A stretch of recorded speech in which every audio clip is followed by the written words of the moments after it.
The brain, a complex mystery organ that influences everything a person does, thinks, or feels.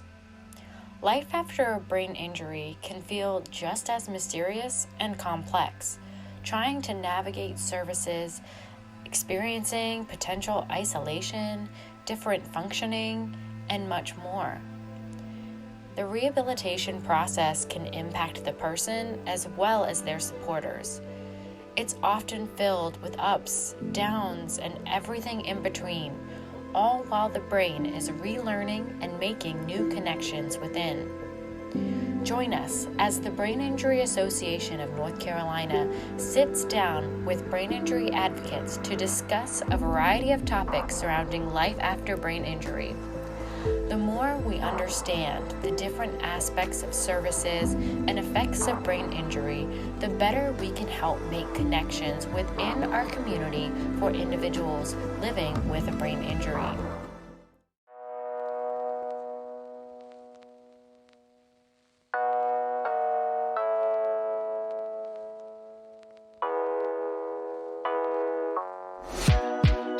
This is Making Connections.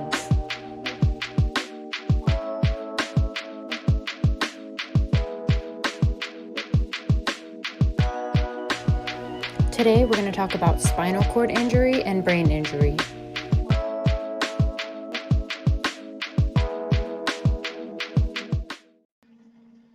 Hello, thank you for joining us today, Karen. I really appreciate it.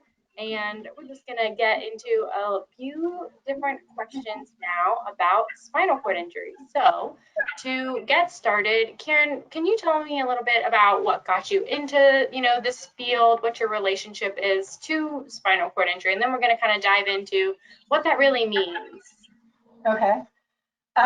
So in November of 2015, I was out to dinner with some friends, and we got a phone call that no parent ever wants to get, saying that our son had been hit by a car and was over at Wake Med. And so we raced over there and found out that he had had a spinal cord injury. He actually has a very high level one. He has a C2, which is actually the Christopher Reeve break. So they always sort of say 3, 4, 5 keep them alive, because that usually they stop breathing, and they don't even talk about 2s because I guess they figure that they're probably going to die. And over 50% of them, I think, something like that, some statistic like that, actually die before the ambulance can get to them because they quit breathing. He actually continued to breathe. Struggled, but continued to breathe till the ambulance got there. So he has a C2 injury. He is paralyzed basically from the neck down. He has a diaphragmatic pacer to help with his breathing. But in the meantime, so we very quickly got him down to the Shepherd Center in Atlanta, which is one of the top spinal cord injury hospitals in the country. And I thought we would be there for about 3 months. And in fact, we were there almost 3 years. I think we were one of the longest people there that didn't just move to Atlanta. But and then so that he could come back home, and he's a co-owner of Whiskey Kitchen restaurant in downtown Raleigh.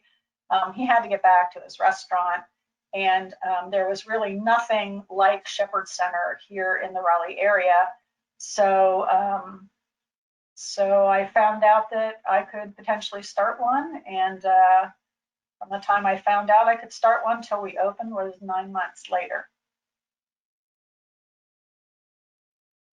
So we're living it. We're living it just like the clients that come to us are living it.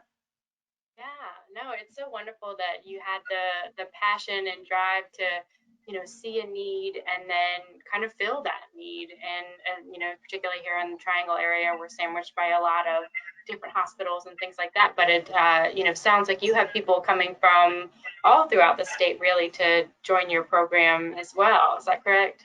Yeah, we do. And it's really funny with all the hospitals that we have that nobody really, I mean, Wake Med has a spinal cord rehab area, but they're a little bit, from what I understand, talking to them, they have a lack of space.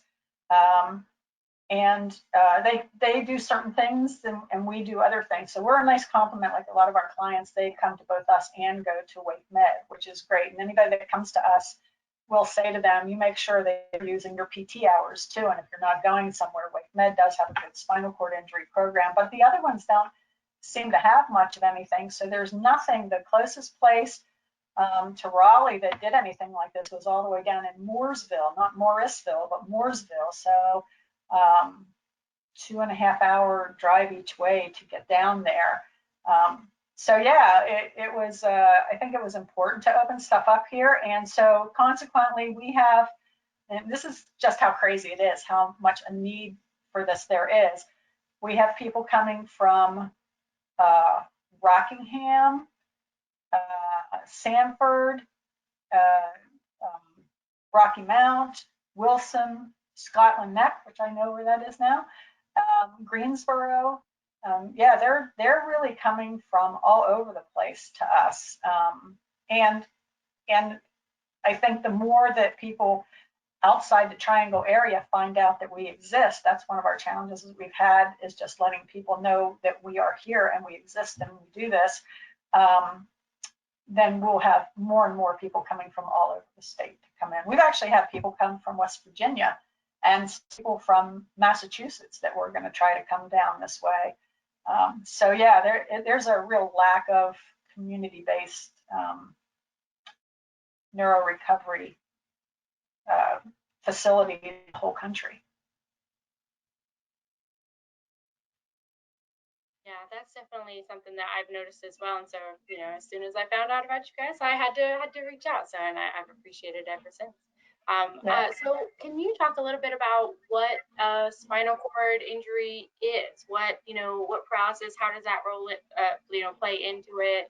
Can you expand a little bit about what spinal cord injury is for people that may not have heard of it before and experienced it? Sure. So yeah, there's all different levels of spinal cord injury, all the way from C, which is at the highest levels, down to probably a little bit above your shoulders. And then you can go into the, I think the T level comes next, which is the thoracic ones, and then down into the L's, the lumbars. And they all, depending on where you got hurt, you have different levels of paralysis. So, a lot of lumbar and thoracics, it's their legs, but their arms are fine. I mean, from the belly button up, they're in pretty good shape.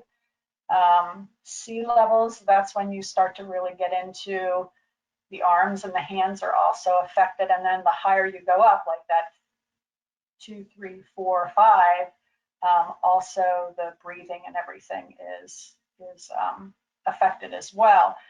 And there's a sort of a cool picture that goes up, because everybody thinks that the worst thing about having a spinal cord injury is the paralysis, and they just show that as the tip of the iceberg. And then below it is all of these people. You'd think one of the things about being paralyzed is you would have no feeling, but it's a cruel joke that a lot of them are paralyzed, but yet they have still a lot of feeling. And so they are in constant pain of different levels. They have spasms that are really disruptive, and also, depending on how bad the spasm is, they're actually painful. They have neuropathy real bad.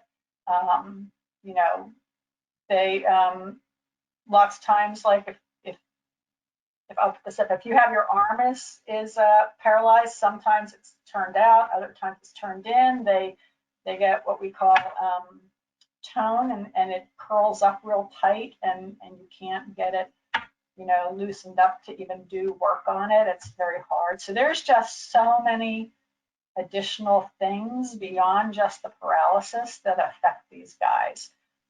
It's a very cruel injury, and it really affects almost every single aspect of their lives. And then on top of that, it really has a major impact on all of their friends and family as well. So it's tough. Yeah, definitely is something that impacts, not just the spinal cord, but the entire body and body systems. Right. I'm curious, so how can one get a spinal cord injury? Is there kind of a specific things that you see more often, or is it just all across the board in terms of most common kind of causes? Well, I'll give some of the people that come to us. Um, my son was hit by a car. Another person was driving a car. Actually, several people were either driving or riding in cars and were in accidents. So there's a lot of motor vehicle accidents that cause spinal cord injury. People diving into swimming pools, people diving into the ocean. That's another very common way to get hurt. Um, one of our guys was on his boat and was, they think, just leaning over and putting the um, the anchor out, and they don't know if somebody caused a wake or something and it bobbled the boat, but he just fell out of the boat, and he was anchoring it, so they were in shallow water, and he hit the wrong way and broke his neck too.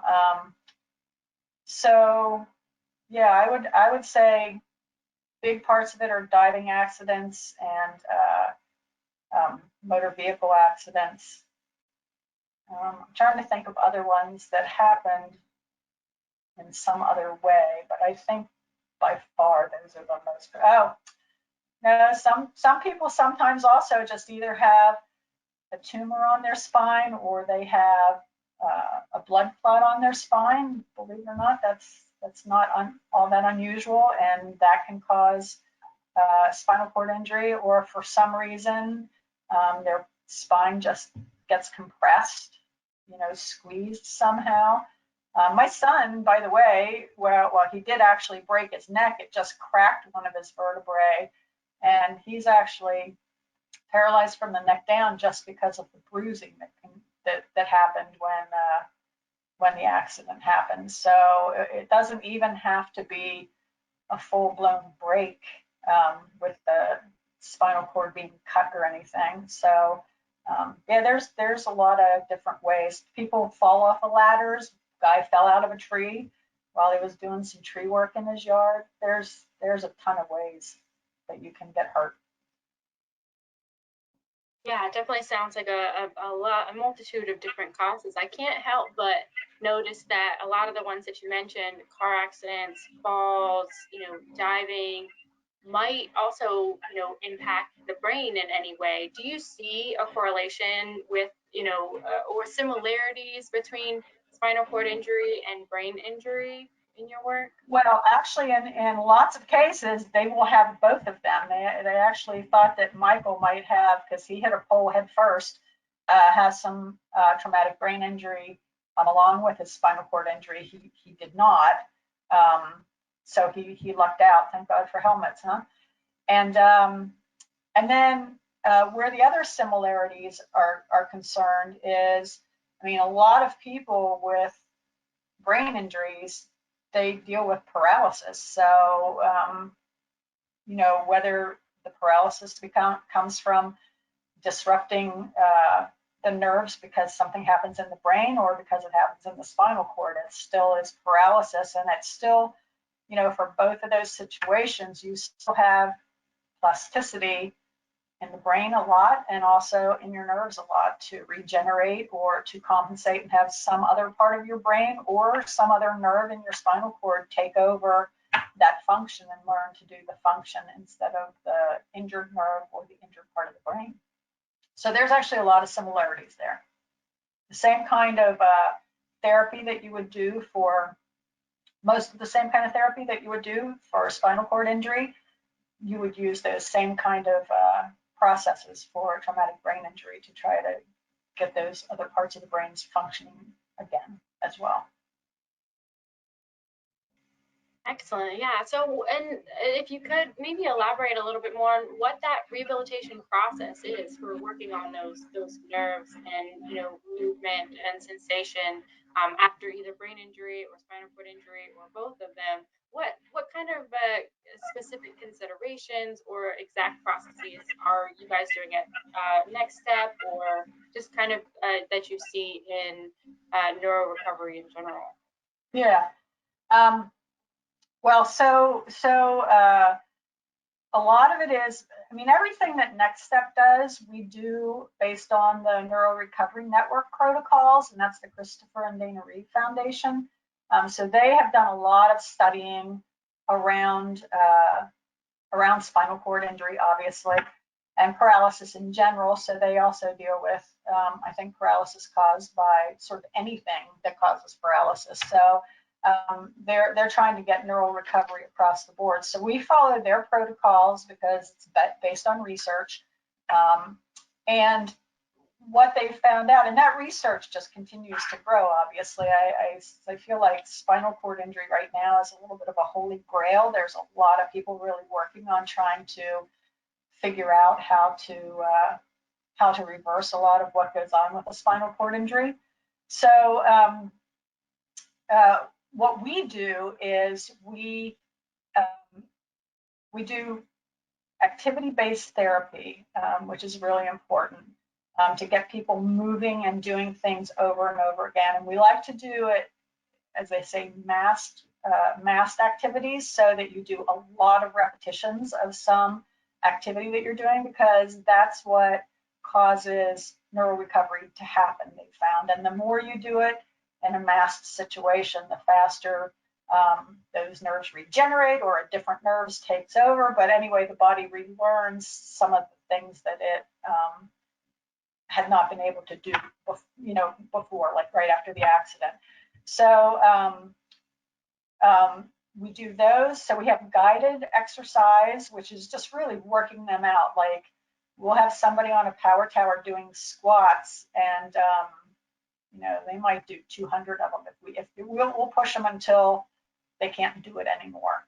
And so that not only builds strength back up in those muscles that are atrophying because they're not moving, but it also at the same time regenerates neural pathways. So we do guided exercise for those kinds of things. We also do functional electrical stimulation, and that's usually with what they call an FES bike, and that stimulates the muscles to just keep firing, so that if you have them on a bike and the wheels are going around and the arms are going around, they actually, their muscles now can help with that movement and can move again. So again, that causes some strength to come back. And then there's neuromuscular electrical stimulation, which is sort of like FES, but it actually goes deeper into the body and into the nerves. And it actually has patterns and processes that it does. So for instance, when we have somebody using neuroelectrical stimulation, we put a lot of different electrodes all over them, and we can actually, in the machine, we can program patterns. So we could have somebody that really is, let's say, from the neck down paralyzed, and we can get them to stand up from a sitting position and then sit back down, stand up, sit back down, stand up, sit back down.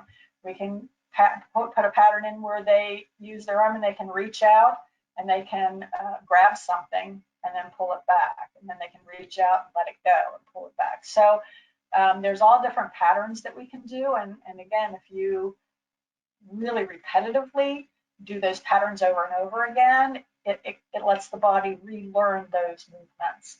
So guided exercise, functional electrical stimulation, neuromuscular electrical stimulation, and then another big one is gait training, which is just getting them in a position where they can walk again. And we had a nice fundraiser recently. Thank you, the Triangle Food and Wine Experience and the Frankie Lemon School and Ashley Christensen. Everybody was involved in that, but we raised some really nice money from that, and we're going to purchase a gait trainer. And what it is, it's a harness system that you put somebody then over a treadmill, so they don't have to be fully weight bearing, because if they're paralyzed, they can't do that. we just give them enough weight bearing and then support with the harness, and then we turn the treadmill on very slowly. And as they walk, we move their legs so that they're walking correctly, so that as we try to have their body relearn how to walk, they're learning how to do it correctly, right? We don't want them to do it themselves and learn how to do it with the wrong movement. So you just have to move their legs in the correct way, so that, and do a lot of it, again, massed exercise, do a lot of it so that they can start to relearn how to walk. So those are the main ones that we do at NextStep. Excellent. It sounds like there's a lot of high-tech technology that y'all are using and really making a difference in people's lives. Do you find that there's a special moment that happens in therapy when someone's able to, was not able to do something and then are able to do with that kind of repetition and stuff like that? I mean, can you tell me about that kind of experience? Because I'm sure that would be really rewarding and exciting. Right. I think that the most exciting is when well, obviously, it starts to get exciting when anything starts to come back, right? But when something comes back to the point that they actually then have a functional ability that they had lost. So one of our guys, the boat guy, came in, and when he first started coming to the center, he had no movement really from the neck down. And it actually, honestly, we would put him in a standing frame. He's a tall guy, so he's probably 6'4" or something. Put him in a standing frame, and then in addition to a frame that would hold him in an upright position, it took 3 of our trainers to also help hold him in an upright position. Well, as that year passed, all of a sudden his arms started moving again. His hands to a certain extent did. And then when he got to a lot of these guys that really can't move, they're in a wheelchair called a sip and puff, because they have to sip and puff on a straw to make the wheelchair go. And they amaze me how well they can drive these things with this sip and puff. But when they can get rid of that sip and puff and start driving with a hand drive, that's a huge thing for them. And this guy, has gotten to the point now where he can actually, I think the first thing he got to eat was ice cream, where he fed himself. So, that when they get to the point they can feed themselves, that's a huge, huge step for him. He can actually, I think, drink a beer now, so, which he's very proud of. So yeah, when you get to the point like that where you can do something functional now, like feed yourself, you get to the point where, you can brush your own teeth, you can put on your own makeup. We've had those kind of successes as well, where people just start to be able to do more of their actually daily living kind of functions, because they've actually had that level of neural recovery. It takes a long time, as I'm sure you're aware, working with traumatic brain injury, as they all say, which everybody I'm sure gets sick of hearing. This is a marathon, not a sprint. So you just have to keep going and going and going, and it will continue. Things will continue to come back as long as you keep working out and doing activity-based therapy, and those are the kinds of things that we and therapists all over provide. Yeah, I think it sounds like you're not just, building strength and working on movement, but you're really building independence, right? Building someone's, ability to thrive in their community or wherever their home may be. And that's really exciting stuff. Right. When we first started, I remember I would, when I was interviewing people, I would say to a lot of them, like, okay, like, how are you emotionally, like how stable and how, because I said, I think that this could, oh, sorry. I think this could, I better mute that, huh? I think this could be somewhat of a depressing job to have, and I've been so pleased to realize that that has not turned out to be the case at all. So that anytime that somebody, you know, we had a guy in there that we brought in a little cornhole game for, and he has paralysis in one of his arms, and he actually with neuroelectrical or neuromuscular electrical stimulation on, he picked up a beanbag and threw it, and actually threw it through the hole. And so everybody, anytime there's any kind of step forward like that, or somebody does something that they hadn't been able to do before, the entire place just erupts, and everybody's cheering and screaming and clapping, and not just the trainers, but also the other clients that are in there. Everybody celebrates everybody's step forward every step of the way. So it actually has turned out to be a very uplifting place to work, and it's a fun place to work, and it's, I think, a really fun place for the clients to come to as well. And you know, a lot of these guys, and guys, I'm from the north, so guys means guys and girls. A lot of these people, they get somewhat socially isolated, and you know, you can imagine being paralyzed can make you deal with depression and all that kind of thing. And so not only at the center is there the wonderful ability to regain function and work hard and get your muscles stronger again and everything, but the social aspect of it is absolutely huge as well. So it gives them a social outlet. They're in a gym that, and I mean, really, we look just like a gym, right? So they're in a gym kind of setting with other people that also are in wheelchairs, also are, you know, a lot of them in their 20s and early 30s, and you know, so it's people that they can relate to, and it's people that, you know, yell hi to each other every time they come in, and there's a wonderful social aspect to it that I think really helps them emotionally, and keeps their head in the game. Yeah, I think that's really common, whether you know, you have a traumatic brain injury, spinal cord injury, or both, that kind of social isolation. And you know, it sounds like the forming of a community has been really helpful. And Right. I know you answered one of my other questions when it comes to, you know, can individuals with spinal cord injury regain movement or function? I feel like that's a very common myth, or maybe an assumption about people with spinal cord injury. Do you notice any other type of myths out there or assumptions about spinal cord injury that you kind of want to debunk, get that out Oh, of the absolutely. I've got some narrative? big ones that are at the top of my list, actually.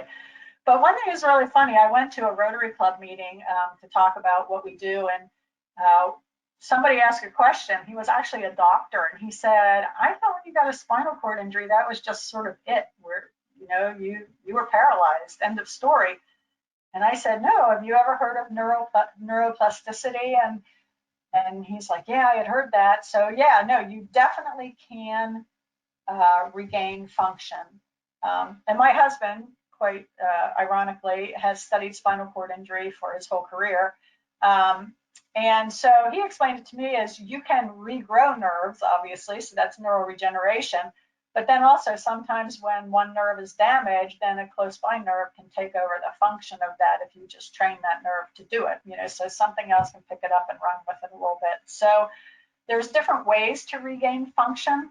And probably my biggest myth I would like to debunk, because actually doctors even say it all the time, is that with a spinal cord injury, whatever you get back in the first 6 months to a year, some will stretch it to 18 months, that's all you're going to get back. And my son has been injured now for going on 5 years, right? And he is still getting function back all the time. So like he'll be at the center and his left arm is more paralyzed than his right arm. And then he, you know, went up to the thing to hit for the automatic door, and he reached out and hit it with his left arm. And I was like, when did you start to be able to do that? I mean, I say that to him a lot. He came in and started doing sit-ups one day. I was like, when did you start to be able to do sit-ups? And he was like, I don't know. I just thought the other day I felt like I could do them. And he was there doing like 10 or 15 sit-ups. So, and you know, that was, I mean, he was 4+ years out when he did that. So, and he hadn't been able to do that before. So I think that, you know, what I've learned, and I think what people have learned who have been working out for years or have been running centers for years, is the truth of the matter is, do you get more of it back in the early, right after the accident or the injury? Yes, you do. Those are probably the fastest recovery times. So maybe the first 18 months to 2 years is your fastest recovery time. But as long as you continue to work out and do like neuro recovery kind of therapy, I really believe as long as you continue to do it, you'll continue to get function back. And it might be smaller steps forward, but you know, any step forward is a step forward. So, and you need to keep working out anyway for all the secondary reasons that you need to keep working out, because if you don't, your bones are going to get brittle. You're going to get diabetes. You're going to get cardiovascular disease. You're going to get pressure sores. I mean, there's just a whole list of things that are bad things that are going to happen to you if you don't, you know, start moving and get your body stronger. Your blood pressure is going to get all messed up. Every time you move, your blood pressure is going to tank on you and make you pass out, those kinds of things. So those will be helped anyway, and you should have, you're going to be a lifelong workout person. That's all there is to it. But in addition, while you're helping yourself not have to deal with diabetes and cardiovascular disease and all the rest of that, broken bones, you're actually going to also continue to regain function, little bits at a time, but continually. We'll be right back.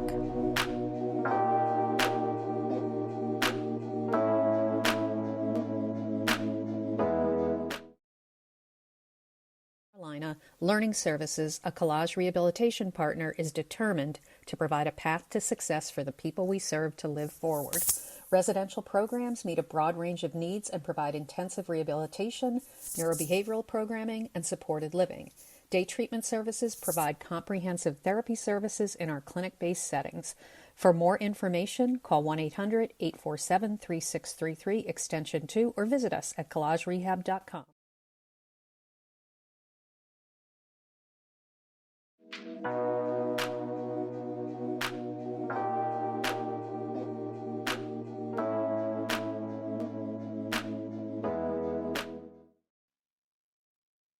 Yeah, it's funny that you mentioned the 6 month to a year statistic with like when it comes to that 6 month recovery, because it's the exact same that we keep on hearing that in brain injury rehabilitation. And when we're seeing, you know, so much potential outward, I feel like that just a lot of times just crushes hope and potential progress that can be made, because people are like, well, I don't know what to do, and I'm, you know, 2 years out, so I'm done, right? And it's like, well, and they panic. You start to panic when you're coming up on that deadline too, going, this can't be as far as I'm going to get, you know? I panicked when Michael was like that.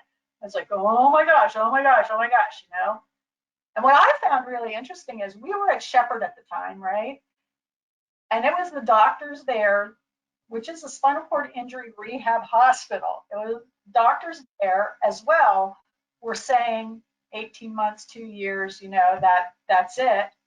And then downstairs where they were working out with them, those guys were saying, yeah, no, it keeps going no matter what. They have plenty of people there that walked for the first time 3 or 4 years after their injury. So how come the guys upstairs, the doctors, don't ever come downstairs and talk to their own people to say, quit saying that stuff?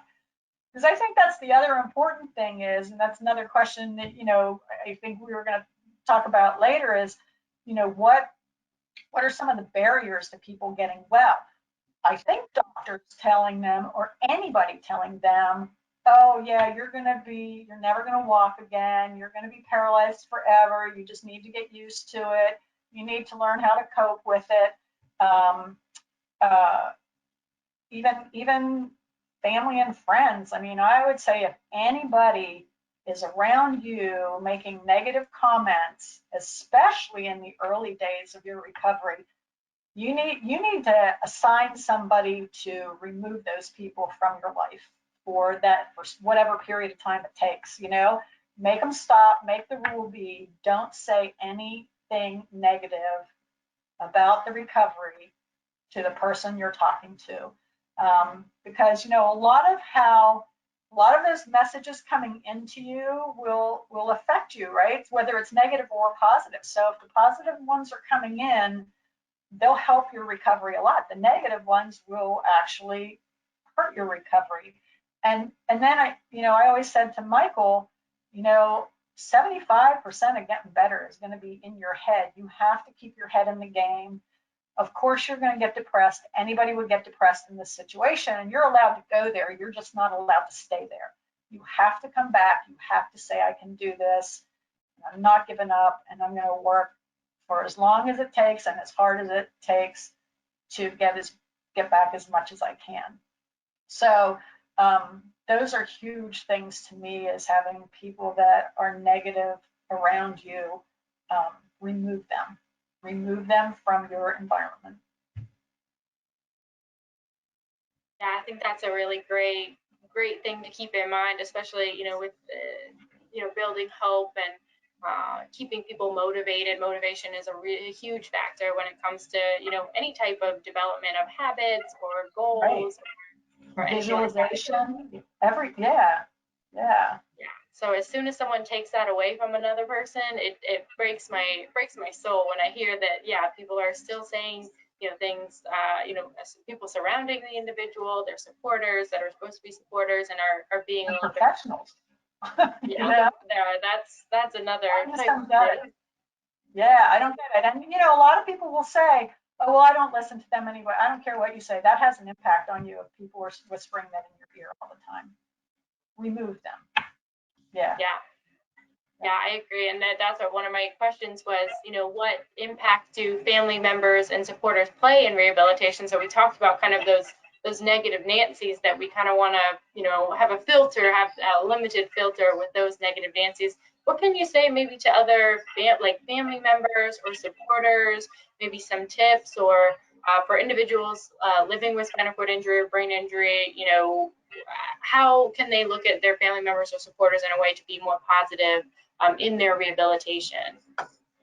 Well, I think they have to think about what they're saying, right, and how they feel about it. And they do have to, I don't think a lot of people think that it's bad to say negative things like, well, I don't want to get their hopes up, or I don't want them getting unrealistic expectations. Like, no, give them unrealistic expectations. They're going to have long enough time to adjust to the fact if it's not going to come true. But, I just think you have to be a cheerleader for them. I think you have to, tell them, you've got this, you can do this, work hard, never give up. It might take years to, get where and nobody knows how far you're going to get, right? So nobody can say, oh, if you come to NextStep for 5 years, you're going to walk again. You don't know. You just don't know. But the one thing you can always say is you will get way further in regaining functionality if you keep a positive attitude, you work really hard, and you work consistently to get that function back. You're going to get way more back than if you didn't do any one of those, or even if you left part of it out. Like, somebody says to me, oh, well, I want to come work out, but I'm busy, so I only want to come like once a month. Basically, we say to them, don't waste your money, because once a month is getting you nothing. It will get you nothing. You have to be willing to dedicate time and effort and be very consistent in your approach to trying to deal with your recovery. This becomes your job, to get better. And it's just like a professional athlete. They can't decide, oh, I'm only going to work out once a month and I'll be good at what I do. No, you have to work out all the time. You have to be consistent, and you have to work hard when you're working out. So I think all those same things apply. I should be looking over at the camera. I'm looking like I'm looking at you. I'll try to do better. That's I have my notes like right at the top of my screen. So to try and, look up. But it's I'm been looking reading. over at myself, so I'm looking off in the distance. It's been reading fine. You're fine. Okay. So without kind of giving, because obviously anyone who is looking for like an exercise program or stretches or anything to improve their performance should contact, their doctor before trying anything, or the physical therapist to create their follow-up program such as your program. But are there, do you need kind of all the really fancy technical equipment that can make a lot of like the larger gains, but are there things that people can do at home as well? And again, you don't have to necessarily give like specific regimen, but is it something that people can do almost like daily to build up their strength, or is it, needing more? Sorry, I'm going to sneeze. Yes. So there are things that they can do. You can certainly have family members stretch you out.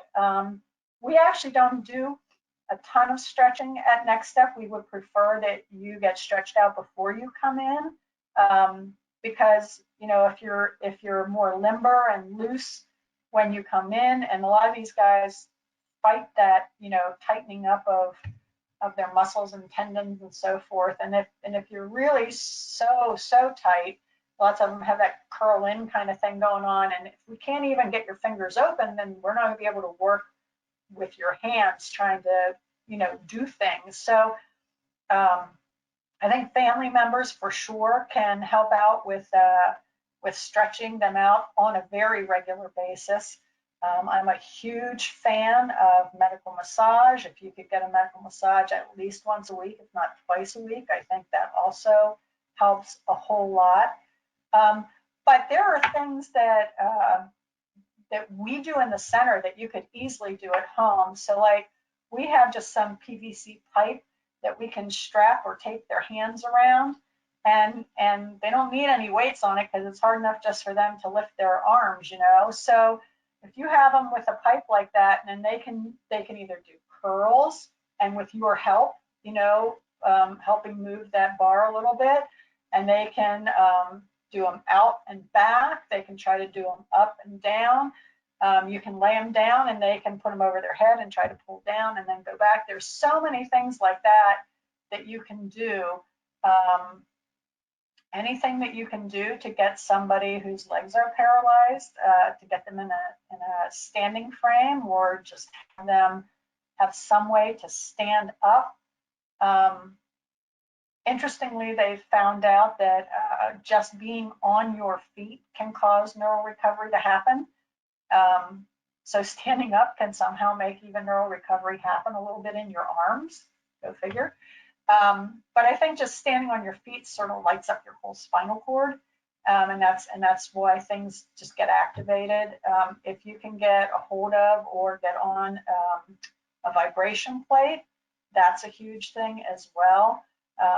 For a lot of the exercises we do, like I was talking about being on the power tower and doing squats, it's really fascinating because a lot of these guys, you put them on the power tower to do a squat and they really struggle because they're paralyzed. And they really struggle to be able to do squats and, push up out of one and control going down into one. But then if you put a vibration plate under their feet while they're on there and you turn that thing on, they can suddenly do them. And then they do them really well, and then you can turn it off and they continue to do it well. So again, I think the vibration plates also just sort of light up your whole nervous system to be able to then start activating your muscles. So I think anything like that you can do. Standing to me is huge.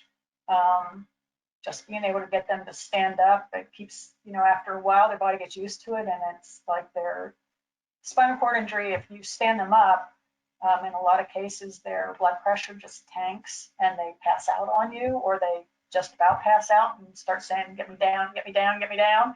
So, but the more you have them stand up, the longer and longer and longer they can go in a standing position. And Michael, I think, can stand in the standing frame without much trouble for a solid hour at a time now. And then he probably just gets tired of standing up, so he sits down, but it isn't because of his blood pressure tanking or anything like that. And, standing weight bearing like that also keeps your bone density strong. And a lot of people with spinal cord injuries, because they don't stand off and they have real risk of breaking their bones and getting osteoporosis and that kind of thing. So standing is huge, weight bearing is huge, but there's a lot of different exercises you can do. And actually, you can go out online and look for videos of exercises to do at home for a spinal cord injury. There's a whole bunch of them. I think that Shepherd Center puts out an app that's called SCI EXE. So I think that's it, SCI EXE. And some of it teaches how to use the equipment that they have at Shepherd, how to, so they're sort of training other trainers in other facilities on those pieces of equipment. By the way, my son's in about half of those. And then, but they also show how to do some exercises at home. So there's a lot of videos online that you can find that'll show you different exercises that you can do at home. Any movement is good for you to do, for sure. Yeah, I love all the different variety of things that you can do, whether it's stretching or the PVC pipe as sort of weights or anything like that, and then the vibration I think is very interesting. Not something that you think of traditionally, but it's just kind of wild how that just triggers the brain and the whole body to kind of wake up. I think that's really interesting. Right. And we actually do it a lot with our clients that have traumatic brain injury too. We vibration plate them all the time as well. Interesting. Yeah, this is this little off book, but I was curious, is there dry needling used for individuals with spinal cord injury at all? You can't, I think so for some of that tone that they have, if they're really stiffened up, I think sometimes they can dry needle for some of that. Or if there's nerves that are somehow pinched, or some pain that's going on all the time, or if something's spasming really a lot, I think dry needling can be used for that. We don't do dry needling just because we're not trained to do it, but I know several of our clients have gotten it done before. And actually one of our trainers does cupping. So same thing, like if somebody's neck is really hurting, which you can imagine if you're a spinal cord injured person and you're sitting in a chair all the time, your shoulder and your neck starts to hurt really bad. And she cups people all the time, which is hysterical, because if you've ever seen the results of cupping, you just have these big, huge bruises all over you. Don't put this in the final cut, but it looks like you have hickeys all over your neck. I mean, really big bruises. They look nasty. But the next day, the person will come back in and say, oh my gosh, I feel so much better. Because I guess it just gets blood flow to those areas, and it pulls the muscles apart a little bit to let any entrapped things get unentrapped. So yeah, there's a lot of different things like that. We have a lot of our clients that go to hyperbaric chambers so that they can, do that deep dive and get a lot of oxygen, which they say helps a bunch. There's a lot of different things that have been coming out now, and that's another I think benefit that we give our clients, not just what we do, but we stay up on what the newest things are that are coming out, and things that look promising, like hyperbaric chamber. Hypoxia is one which is almost the opposite of the hyperbaric chamber, where they actually starve your body for short periods of oxygen and then they give it back again. So it's been explained to me, it's like when athletes go up to Colorado to train where the air is really thin, and if they train in that kind of atmosphere, then when they come back down to sea level, where it's a more oxygen rich environment, they can do better than the people that just trained in that oxygen rich environment anyway. So they're finding that's an experimental thing right now, but they're finding that hypoxia can, I think, cause some neuroregeneration as well. So we look into, and luckily, like I said, my husband's been studying this stuff for forever, so he really stays up on it and passes it along to me, and then I pass it along to our clients and say, hey, sort of keep a watch on these kind of things that look sort of promising now. Transcutaneous spinal stimulation.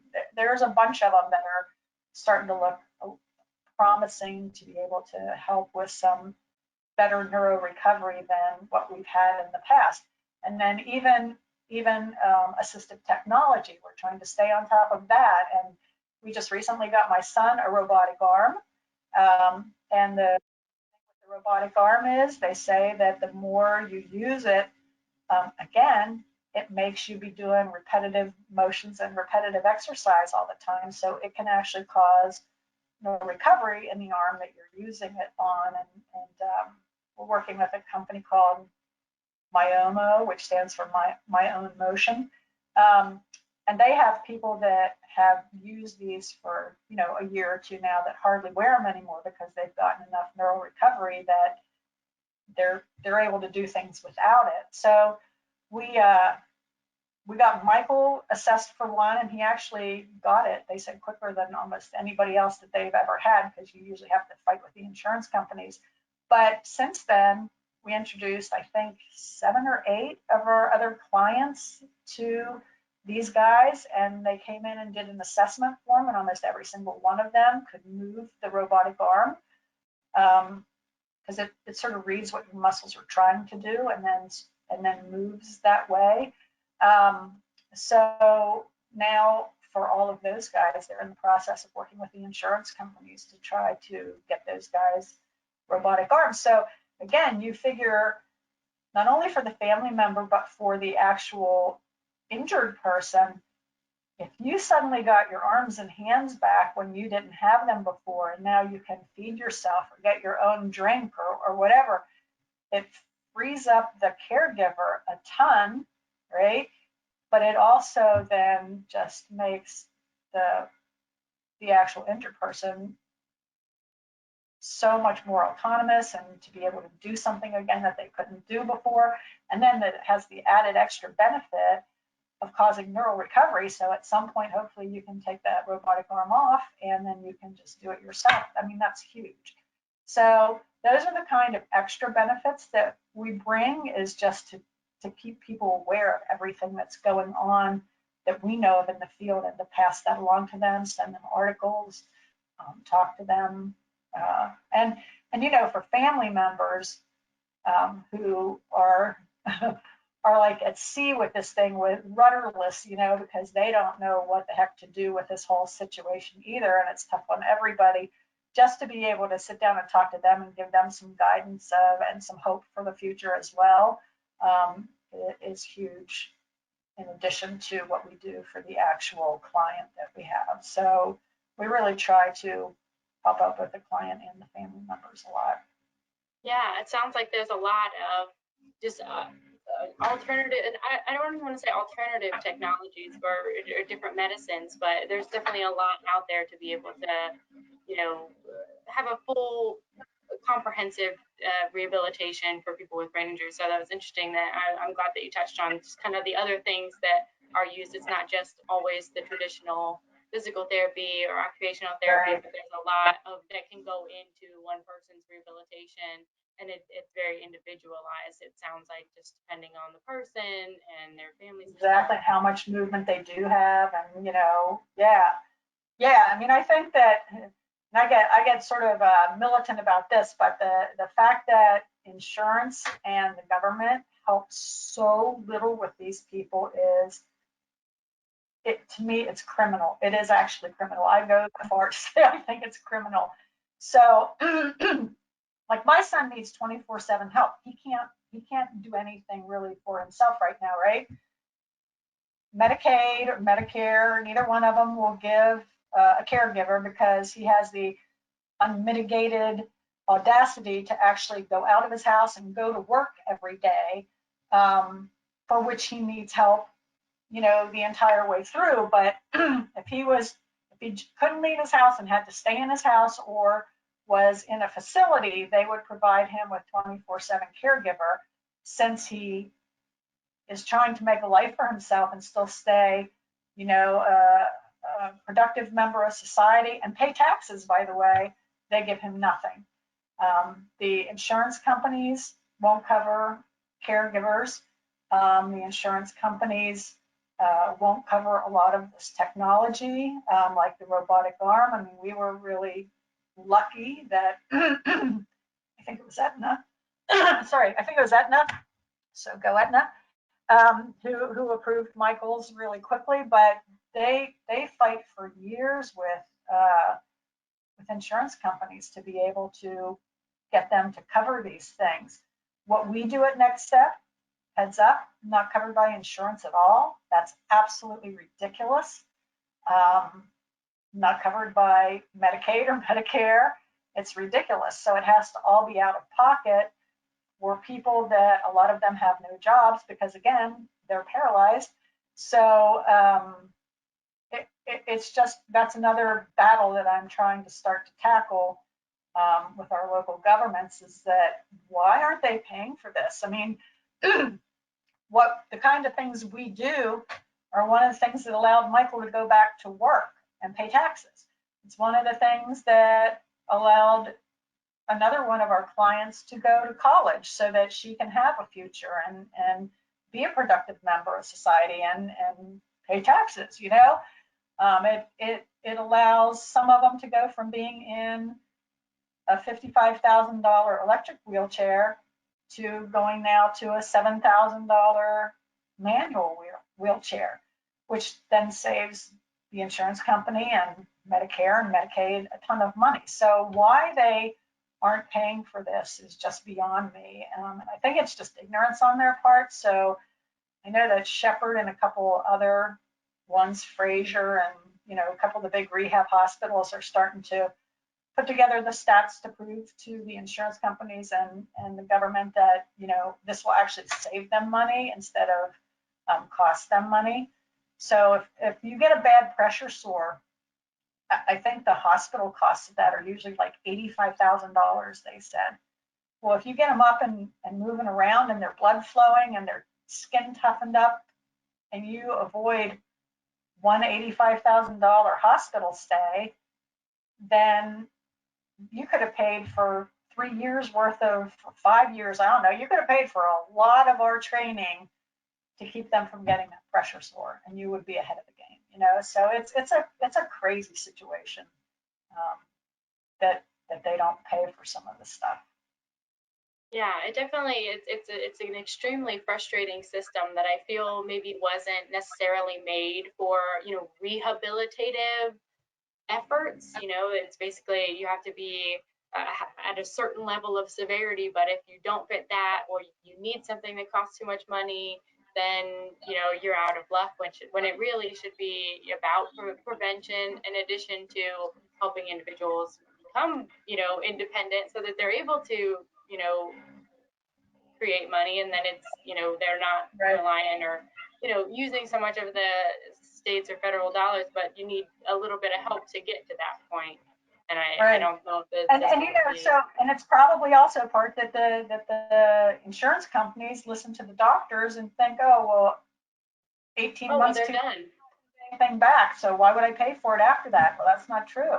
And there's so much evidence out there that that's not true, that it amazes me that they don't take the time. That's their job, take the time to figure out, no, that's not true. So good for Shepherd and the big, powerful, Craig and Kennedy Krieger, all of those different ones that are now going to the insurance companies and the government to say, come on, guys, look at the evidence that we have, that shows that yes, they will continue to get better. And if you can get them, it should save you money in the long run. It's not going to cost you money. So hopefully that'll start to get addressed at some point. Oh, good. That definitely gives me a lot of hope, and I definitely will be pulling for them and taking a look at that. There's definitely a lot of that advocacy piece that is still so imperative to be able to make long-term change. I think that both spinal cord injury and brain injury have a lot of similarities in that maybe being heard and having services, you know, more targeted towards them is almost in its infancy, and it's just starting to be talked about and, you know, widely accepted. And I think there's a long way to go, but I think that there is a push that's starting now, and that makes me really happy to see. Well, good. So as I get into this project to go after the North Carolina legislature, I'll let you know, you can join me. Yes, I will be there. I will be right next to you doing it. That's for sure. All right. Cool. Well, this has been so great. I just want to let you be able to finish with what kind of, you know, what do you want the community to know? What would you want the main takeaway to be with this conversation that we've had, or just about spinal cord injury, the overlap with brain injury? You know, how can people help? How can individuals live more independently and more fully? Yeah, so I think that for the actual people with the injuries, that they should just recognize that they should never give up, never give up. Just keep battling it and go as far as you can. And even like my son said, he's like, listen, even if I can just keep my muscles strong enough to when science figures this out, that I'll be able to then take advantage of it. Just keep yourself healthy and strong, and get as much neural recovery back as you can. So that's, I think, a big part of it. Search for the resources that are available to you and use them. There's so many people that come to us and, you know, they pay out of pocket for us. And then I say, well, do you use the PT hours that your insurance will pay for? And they'll say, no, we're not using that. And I was like, what are you doing? You know, go ahead, and here's some places that you can go, that you get to go to for free. You know, yeah, it might only be, you know, 30 times a year or something, but that's 30 times a year. Use everything that you can use and go as many places as you can go for as long as you can go there. So I think that would be the major points for both traumatic brain injury and for the spinal cord. I mean, your body is an amazing thing, and your brain is an amazing thing, and it can, you know, it can recuperate, it can recover, it can have other parts take over. And for the injured part, there's just a lot of ways that you can get better and regain function, and you just have to want it, you have to be dedicated, and you have to work hard and for a long time. But just don't give up, keep going. Excellent. Yeah. And so, and what would you say to professionals and family members out there that are those supporting those individuals that are have some sort of paralysis or spinal cord injury, brain injury, et cetera? Again, stay positive. Keep telling them they can do it. If you're a professional and you've been saying to people, you'll never walk again or you'll never do whatever, quit saying that, because you don't know that that's the case. And if you're thinking that they aren't going to get any recovery past, you know, 12 to 18 months, then go do some research again and see, because that's not true. It's just not true. So I would say quit saying those things and quit setting them up from the very beginning. I understand that maybe they don't want to give false hope, but then they're taking away real hope. So I just think that, you know, you got to stay positive. You got to keep your head in the game, and you got to help your loved one keep their head in the game as well. And then I guess the other thing, you know, and because I'm definitely guilty of this, is, you know, when you see your loved one struggling to do something, it is a very natural kind of inclination to help them do it. And I think it's just better to let them struggle with it for a while until, you know, they ask for your help maybe 2 or 3 times even before you give it, just to say, keep trying, see if you can do it. Because it's a lot easier for them to ask for your help, and it's a lot easier for you to just give it. But in the long run, I don't think that is a huge benefit to them. They should try hard to be able to do it themselves and figure it out. And then when they really need help and they really can't do it, yeah, help them as minimally as you can, so that you're always challenging them. Yeah, I think that's a really great great note to end on for sure, because I think I see that a lot with, you just want to help, you just want to, make it easy, but it's not supposed to be easy. There, you got to work to be able to make those gains. So I Right. so much appreciate your conversation here today and being Well, this was here. fun. Yeah, yeah. And so what else is there? Is there a way that people can get in contact, check out Next Step? Is there a website that you guys have, or how can people get in contact with you? So our website is www.nextstepraleigh.org. And so you can do that. Our phone number is, though we're not there right now, but I still get the messages, so I'll call you back. But our number is 919-679-9405. And then you can look up Next Step Raleigh on Facebook, and we post a whole bunch, again, not right now, but we post a whole bunch of videos, and so you can see past ones of the work that we've done with people and sort of where they were when they first started with us, and where some of them have come to now. And we have a big brag board that's up. It's called our milestones board, that we have everybody listed, and when they do anything cool new, that goes up on the brag board. And believe me, if it doesn't, we hear about it, because people like to have their most recent accomplishment put up on that board, and they all look at each other and cheer each other on. So yeah, it's a fun place to come. We have had success. We continue to have success. So even if you're going to PT, we're a nice complement to that. And and and from what we hear from our clients, we push them hard and they go home exhausted. So I guess that's our goal in life too. The harder you work, the faster you get better, right? So come visit us. I mean, we'd love to have you even just come in for a tour. We give tours all the time. Talk to you about what we do.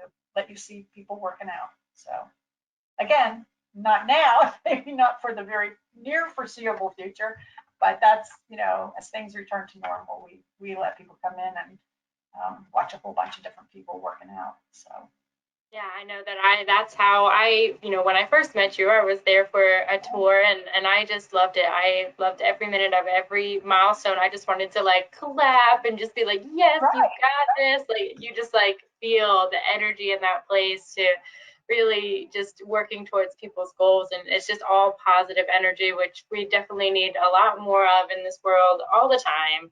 Right. So yeah. And I mean, anything, if anybody actually was lucky enough to keep their job through this whole thing, they want to donate, a lot of these people don't have the money. It's heartbreaking to have somebody want to come and then they can't afford to come. So a lot of our fundraising is around raising money for scholarships, so that we can let people that are really struggling financially come and take advantage of what we have and get better. Can you imagine being paralyzed and finding a place that you knew could really help you, and then you couldn't afford to go there? It's just, it's horrible. So Yeah. there's donate buttons all over the place, and if anybody, feels so inclined and is lucky enough to have kept their jobs through this whole thing, wants to give back a little bit, we'd love to have any donations that you could give us so we could help people that are struggling. Excellent. Well, thank you so much. And I really appreciate the work that, first of all, meeting today, but then just the work that you're doing in general. I'm so glad to have you as a colleague in the field. And, I really appreciate it. So thank you so much. Well, thank you for inviting me to do it. It's really nice. And, one of our struggles is letting people know we exist. So this will really help us. So thank you. Yeah.